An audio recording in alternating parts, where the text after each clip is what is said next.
Hai guys, welcome back to RL Chess dan kali ini saya akan membahas partai yang tentunya akan membuat uh, Grandmaster legendaris Michael Tal bangga ya di atas sana melihat permainan dari Grandmaster Rusia ini yang bernama Alexander Predke. Ya, kita tahu bahwa Michael Tal sering memainkan partai Immortal Game ya, yang legasinya sampai hari ini masih terkenang dan banyak meninggalkan dan banyak idola dari Michael Tal ya. Dan kita akan menyimak partai ya yang bisa disebut juga dengan gaya permainan Michael Town, dan kalian harus melihat partai ini ya. Dan ini terjadi pada babak kedua FIDE Grand Swiss yang diadakan di tempat kelahirannya dari Michael Tal juga, di kota Riga, Latvia. Langsung saja kita check it out. Memegang buah putih, Alexander Predke, Grandmaster dari Rusia 2666, berhadapan dengan Yakuboev Nodirbek dari Uzbekistan, dan memulai dengan D4, kuda F6, C4, G6, kuda C3, gajah G7, E4, dan D6. Ya, tepat sekali teman-teman, ini merupakan pattern dalam pembukaan King Indian dengan ciri khas Fianchetto di gajah G7 dan G6. Kemudian menjawab H3, variasi yang dipilih oleh Alexander Predke untuk menyerang dengan G4 ya biasanya.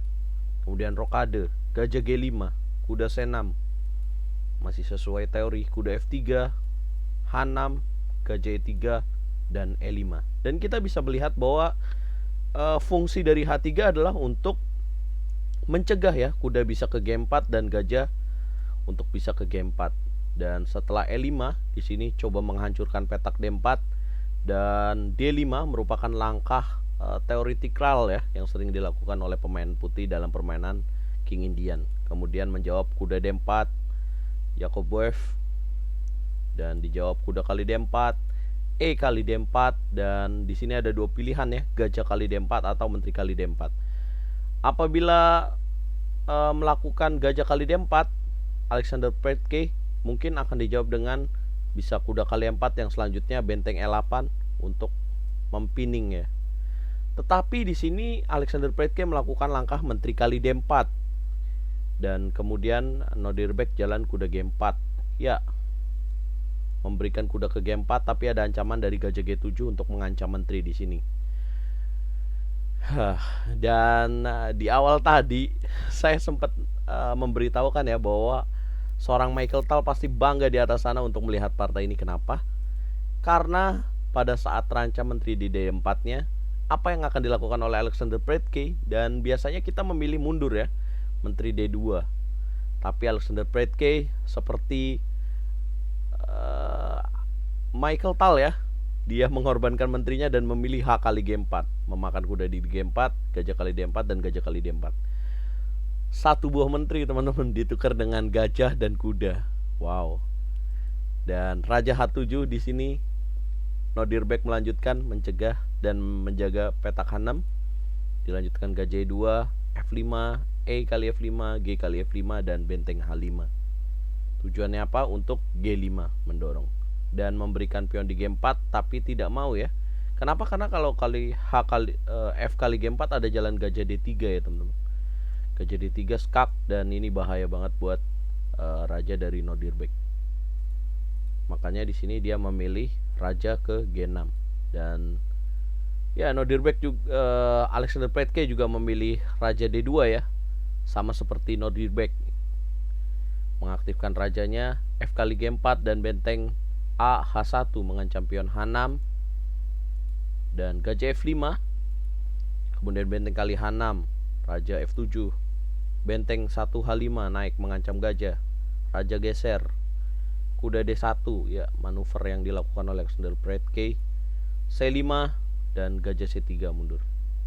Ya, memang hitam memiliki menteri, tapi kalau melihat dari segi diagram ya, dari permainan sampai langkah ke-22 ini masih enak banget buat Alexander Predke, buat pemain putih. Kenapa?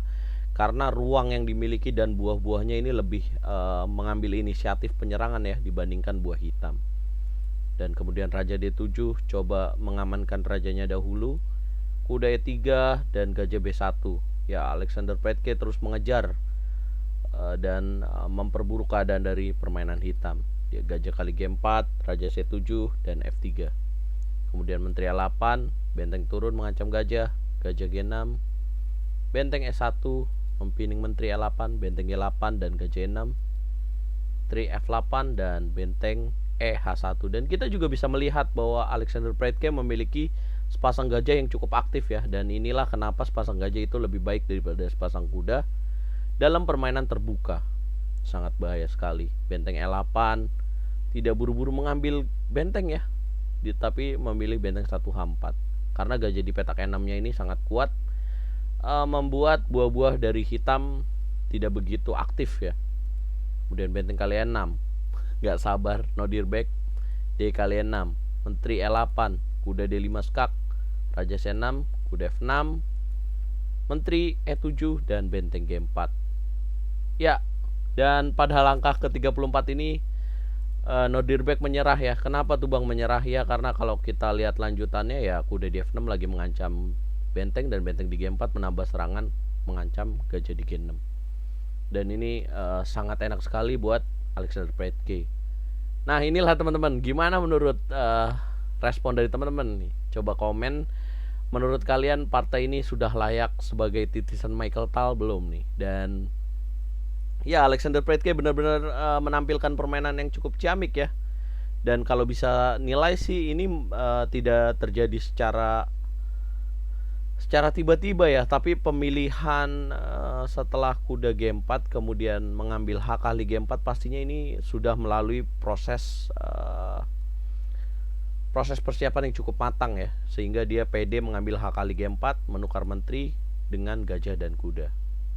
Ya, kalau bisa teman-teman bermain seperti ini nih, jangan takut kehilangan materi, karena kalau kita bermain bagus dan bisa mengaktifkan seluruh buah kita dengan cara yang tepat, ini bisa menghasilkan permainan yang cukup mencengangkan dan layak sekali untuk ditonton.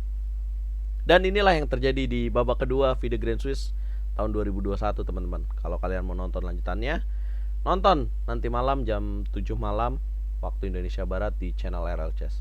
Dan coba komen gimana partai ini menurut kalian, karena partai ini sudah viral ya, dan direspon oleh Federation International Catur.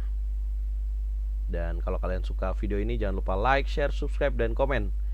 Dukung terus percaturan Indonesia dan dukung terus RL Chess. Catur yes, Indonesia jaya.